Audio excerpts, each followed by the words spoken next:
Hello everybody, स्वागत है आप सभी का स्टडी टू पीक में। मेरा नाम है प्राची और मैं आप सभी का स्टडी टू पीक में स्वागत करती हूँ। तो जैसे कि हमने पिछले 2 लेक्चरों में देखा था कि जो हमारा हम एक पहले मैं तो हमने देखा था कि जो हमारे सिलेबस है उसको हम किस प्रकार से पढ़ेंगे। उसमें हमने जीवोलॉजी को बायोलॉजी को कितने पार्ट में बांटा था? 2 पार्ट में बांटा था। जीव विज्ञान जो हमने जीव विज्ञान बांटा था और एक बांटा था वनस्पति विज्ञान। तो उसको 2 पार्टों में बांट दिया था और हम उन 2 पार्ट में से जो आज पढ़ेंगे वो आज हम जूलॉजी के बारे में स्टार्ट कर रहे हैं। स्टार्ट किया हमने पहले लेक्चर में भी बता दिया था आपको। उसमें हमारा जो फर्स्ट टॉपिक था वो था जीवधारियों का वर्गीकरण। तो आज का जो टॉपिक रहेगा, आज का टॉपिक रहेगा कोशिका। आज ये हमारा जूलॉजी का दूसरा चैप्टर है। पहला चैप्टर था जीवधारियों का वर्गीकरण जो हम कर चुके हैं। तो आज हम देखते हैं कोशिका के बारे में। सबसे पहले तो हमें यही पता होना चाहिए कि कोशिका क्या है, कोशिका हम क्यों पढ़ रहे हैं, कोशिका से हम कोशिका जो है, कोशिका क्या होती है, कोशिका के कितने अंग होते हैं, कोशिका कितने प्रकार की होती हैं। तो इन चीज़ों को देखते हैं। तो कोशिका जो है बेसिकली 2 प्रकार की होती हैं। नंबर 1 होती है हमारी जंतु कोशिका और दूसरी होती है पादप कोशिका। ठीक है। तो जो जंतु कोशिका है, जब हम जूलॉजी पढ़ रहे हैं तो हम जंतु कोशिका के बारे में ही पढ़ेंगे। ठीक है। तो जंतु कोशिका में क्या है, जंतु कोशिका को देखते हैं। कोशिका सबसे पहले देखते हैं कोशिका क्या होती है। तो कोशिका जो है जीवधारियों की जैविक क्रियाओं की एक रचनात्मक एवं मौलिक इकाई है। जीवधारियों की जैविक क्रियाओं की रचनात्मक एवं मौलिक इकाई है। अब ये जैविक क्रिया क्या होती है? जैविक क्रिया ये होती हैं जैसे पौधों में प्रकाश संश्लेषण होता है, वो एक हमारी जैविक क्रिया है। और जो हमारी कोशिका है, कोशिकाओं में जो वृद्धि होती है वो भी एक जैविक क्रिया है। तो इस तरह से हमारी कुछ जैविक क्रियाएं होती हैं। उन सभी से संबंधित हमारा ये था। ठीक है। हमने देखा कि कोशिका क्या है। तो कोशिका जो है हमारी जीवधारियों की जैविक क्रियाओं की रचनात्मक एवं मौलिक इकाई है। फिर उसके बाद देखते हैं जो कोशिका है, कोशिका की जो स्टडी है वो क्या कहलाती है। यानी कोशिका को जो अगर हम पढ़ेंगे तो इसकी जो स्टडी कर रहे हैं हम, तो इसको करना क्या कहलाएगा। तो इस कोशिका की जो स्टडी है, कोशिका का जो अध्ययन कहलाता है वो कहलाता है हमारा साइटोलॉजी। क्या कहलाता है? साइटोलॉजी कहलाता है। ये बहुत इंपॉर्टेंट है। ठीक है। फिर उसके बाद देखते हैं कोशिका की खोज से संबंधित। तो कोशिका जो है, कोशिका की खोज से संबंधित देखते हैं। 1665 में एक व्यक्ति थे जिनका नाम था रॉबर्ट हुक। 1665 में एक व्यक्ति थे जिनका नाम था रॉबर्ट हुक। तो रॉबर्ट हुक क्या करते हैं, 1665 में रॉबर्ट हुक एक पुस्तक लिखते हैं। ठीक है। उन्होंने एक किताब लिखी जिसका नाम था माइक्रोग्राफिया। क्या लिखा? माइक्रोग्राफिया लिखी। और माइक्रोग्राफिया में उन्होंने क्या किया, एक माइक्रोग्राफिया में उन्होंने किस चीज़ का वर्णन किया उसको देखते हैं। रॉबर्ट हुक ने 1665 में बोतल की कार्क की एक पतली परत के अध्ययन के आधार पर मधुमक्खी के छत्ते जैसी कोष्ठ देखे थे। ठीक है। जिन्हें जो है कोसा नाम दिया था। जिन्हें उसने वो कोष्ठ देखे थे उस पर, तो उसको क्या नाम दिया था? कोसा दिया था। इन सभी का वर्णन जो है जो ये रॉबर्ट हुक था 1665 में, इस सभी का वर्णन ये किसमें करता है? माइक्रोग्राफिया नामक एक पुस्तक में कर देता है जो इसके द्वारा लिखी गई थी। ठीक है। ये तो हमने देखा कोशिका की खोज से संबंधित। लेकिन सबसे पहले देखते हैं कोशिका सिद्धांत को सबसे पहले किसने प्रस्तुत किया था। कोशिका सिद्धांत को सबसे पहले किसने प्रस्तुत किया था? तो कोशिका सिद्धांत को जो सबसे पहले प्रस्तुत किया था स्लाइडेन एंड स्वान ने किया था। उससे पहले मैं आपको थोड़ा सा चीज़ और बता देती हूँ। अभी हमने बताया कि कोशिका की जो खोज की थी रॉबर्ट हुक ने की थी। अब रॉबर्ट हुक ने, मैंने आपके सामने ये बनाया हुआ है, तो ये जो है हमारी जंतु कोशिका है। क्या है ये? जंतु कोशिका।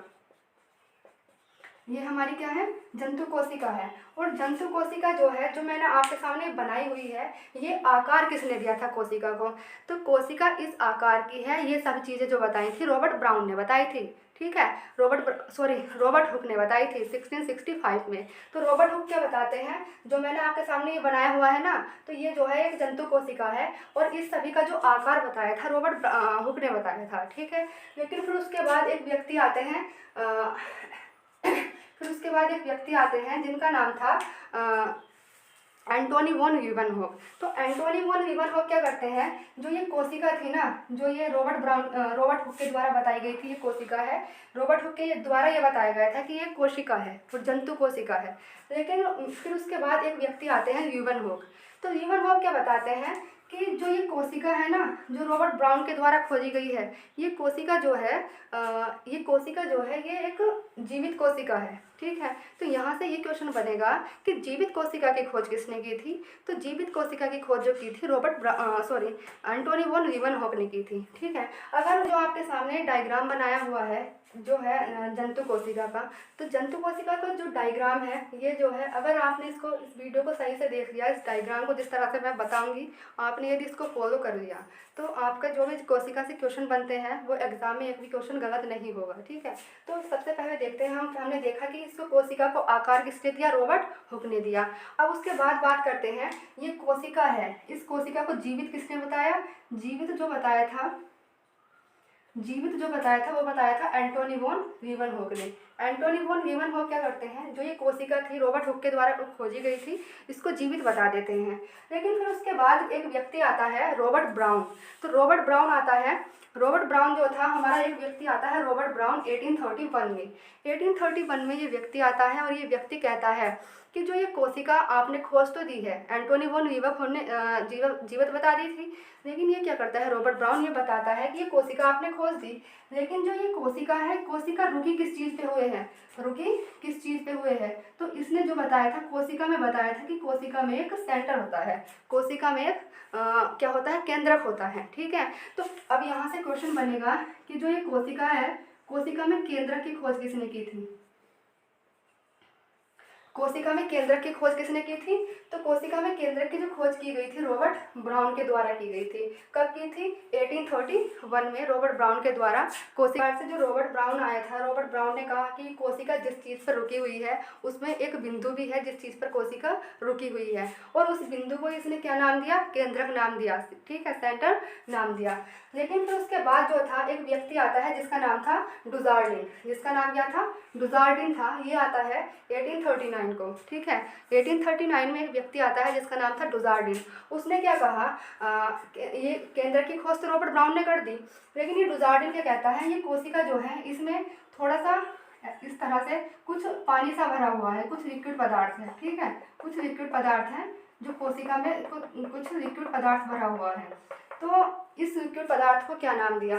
तो इस लिक्विड पदार्थ को, यानी जो ये तरल पदार्थ था, इस तरल पदार्थ को जीव द्रव्य नाम दिया गया। अब यहाँ से क्वेश्चन बनेगा कि जो कोशिका में जीव द्रव्य पाया जाता है, उस जीव द्रव्य की खोज किसके द्वारा की गई थी? तो उस जीव द्रव्य की जो खोज की थी वो डुजार्डिन ने की थी। ठीक है, किसने की थी? डुजार्डिन ने करी थी। ठीक है, वो कब की थी? 1839 को की थी डुजार्डिन ने। जो ये मैंने इसके अंदर थोड़ा सा लिक्विड भरा है, इसी की खोज की थी डुजार्डिन ने। फिर उसके बाद देखते हैं, फिर उसके बाद एक व्यक्ति आता है जिसका नाम था अल्टमैन। तो अल्टमैन क्या कहता है, जो ये कोशिका है ना, कोई भी चीज़ हो, आपको पता है जब वो जीवित है तो उसको किसी ना किसी चीज़ की आवश्यकता पड़ेगी, यानी उसे ऊर्जा की आवश्यकता पड़ेगी। जीवित चीज़ को ही ऊर्जा की आवश्यकता पड़ती है, तो ऊर्जा की आवश्यकता पड़ेगी। तो एक व्यक्ति आता है जिसका नाम था अल्टमैन। तो अल्टमैन क्या कहता है, इस कोशिका में ना एक चीज़ और है। ठीक है, इस कोशिका में एक चीज़ और है जिसका नाम उसने दिया माइटोकॉन्ड्रिया।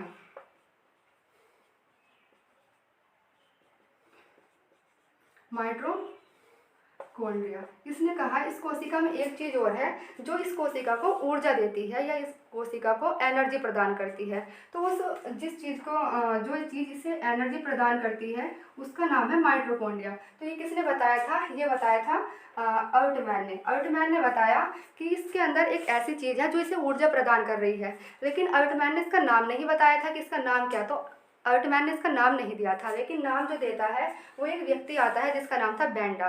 तो बेंडा ने कहा कि इसका नाम हम वो रखते हैं माइटोकॉन्ड्रिया। ठीक है, तो बेंडा कुछ इस प्रकार बोला, तो इसका नाम क्या रख दिया? माइटोकॉन्ड्रिया रख दिया। फिर उसके बाद एक व्यक्ति आता है जिसका नाम था पैलेट। पैलेट क्या कहता है, जब ये कोशिका जीवित है तो जीवित कोशिका को प्रोटीन यानी कुछ पोषक तत्वों की भी आवश्यकता पड़ेगी। तो इसको जो था प्रोटीन, तो इस एक व्यक्ति आता है जिसका नाम था पैलेट। तो पैलेट ने कहा इसमें जो कोशिका को प्रोटीन प्रदान करता है ना, उसका नाम राइबोसोम है। क्या है? राइबोसोम। ठीक है। अब यहाँ से क्वेश्चन बनेगा कि राइबोसोम की खोज किसने करी थी? तो वो पैलेट ने की थी। फिर उसके बाद एक व्यक्ति आता है जिसका नाम था डी डुबे। तो डी डुबे क्या कहता है, इसमें जो कोशिका है ना, जब ये कोशिका विभाजन होता है, कोशिका को आपको पता है कोशिका विभाजन होता है, तो कोशिका विभाजन जो होता है, कोशिका विभाजन जब होता है तो कोशिका विभाजन में जो कोशिकाएं खराब हो जाती हैं तो उन कोशिकाओं को खराब हो जाती हैं तो उनको कोशिका से बाहर ले जाने का कार्य कौन करता है? तो उसके उसमें आया है डी डुबे। तो डी डुबे ने कहा इसको जो कोशिका को अवशिष्ट पदार्थ है उसका जो निष्कासन करता है वो करता है लाइसोसोम। कौन करता है? लाइसोसोम करता है। लाइसोसोम करता है, अवशिष्ट पदार्थ को निष्कासित करने का काम लाइसोसोम्स करता है। फिर उसके बाद हमने ये देखा और फिर उसके बाद एक व्यक्ति आता है जिसका नाम था कैमिलो गोल्जी। तो कैमिलो गोल्जी क्या कहता है? कैमिलो गोल्जी क्या करता है? एक उसकी गोल्जी काय की खोज करता है। इसमें हमारा पाया जाता है गोल्जी काय। तो गोल्जी काय की खोज किसने की? कैमिलो गोल्जी ने की। तो कैमिलो गोल्जी काय की खोज करते हैं 1898 में। जो मैंने यहाँ पर लिखा हुआ है वही मैंने इस चित्र में बनाया हुआ है। अगर आप इस चित्र को आराम से देख लेते हैं तो आप यदि इससे क्वेश्चन बनाएंगे तो आपके एक भी क्वेश्चन गलत नहीं होगा, ठीक है। फिर उसके बाद इसमें देखते हैं थोड़े से पॉइंट। तो हमने बताया कि जब 1839 में जीव द्रव्य की खोज किसने की? डुजार्डिन ने की, ठीक है। जीव द्रव्य की खोज जो इसमें ये पदार्थ भरा हुआ है जो लिक्विड नुमा है। फिर उसके बाद 1880 में एक व्यक्ति आता है जिसका नाम था क्रोमैटिन एवं कोशिका विभाजन का पता लगाया था। किसने लगाया था उसका पता? उसने लगाया था फ्लेमिंग ने, ठीक है। और फिर उसके बाद आता है 1898 में एक व्यक्ति आता है कैमिलो गोल्जी, जो मैंने अभी बताया आपको। कैमिलो गोल्जी की खोज की थी। कैमिलो गोल्जी ने जो खोज की थी गोल्जी काय की खोज की थी, ठीक है। गोल्जी काय का क्या काम होता है? यातायात प्रबंधन का कार्य होता है, ठीक है। फिर कोशिका के अंदर कभी वैसे सोच लो। फिर उसके बाद देखते हैं 1955 में एक व्यक्ति आता है पैलेट। तो पैलेट क्या करता है? राइबोसोम्स की खोज करता है जो कोशिका में प्रोटीन फैक्ट्री का कार्य करता है। अब यहाँ से क्वेश्चन बनेगा कि कोशिका की प्रोटीन फैक्ट्री किसे कहते हैं? तो वो राइबोसोम्स है, ठीक है। तो राइबोसोम्स में कंफ्यूज नहीं होंगे क्योंकि एक हमारा लाइसोसोम है, एक हमारा राइबोसोम है और एक हमारा राइजोबियम होता है। राइजोबियम जो है एक जीवाणु होता है, ये अलग चीज़ है, वो अलग चीज़ है, उसको आगे पढ़ेंगे। फिर उसके बाद एक व्यक्ति आता है जिसका नाम था डी डुबे ने किसकी खोज की? लाइसोसोम्स की खोज की। और मैंने अभी बताया लाइसोसोम्स का कार्य क्या होता है? अवशिष्ट पदार्थों का निष्कासन करना। कोशिका के अंदर जो अवशिष्ट पदार्थ है उसका जो निष्कासन करता है वो कौन करता है? लाइसोसोम्स करता है, जिसकी खोज डी डुबे ने की थी। इसीलिए इस लाइसोसोम्स को कोशिका की आत्मघाती थैली कहते हैं।